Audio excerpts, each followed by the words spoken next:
Have you ever mixed baking soda and vinegar and watched it fizz? Or put a paperclip on water and seen it float? These are simple experiments, fun and easy ways to learn about science. But what exactly is a simple experiment, and why do scientists use them? Let's find out. A simple experiment is a test that helps us answer a question or understand how something works. Scientists use experiments to study the world around us, but you don't need a lab coat or fancy equipment.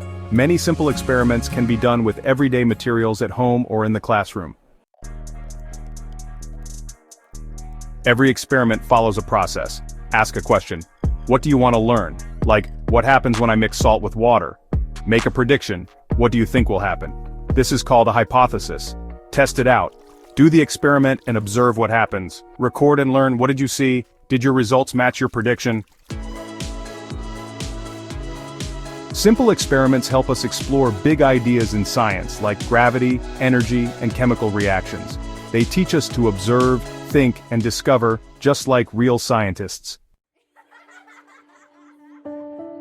So next time you mix, pour, or test something, remember, you're doing a simple experiment and learning about the amazing world of science.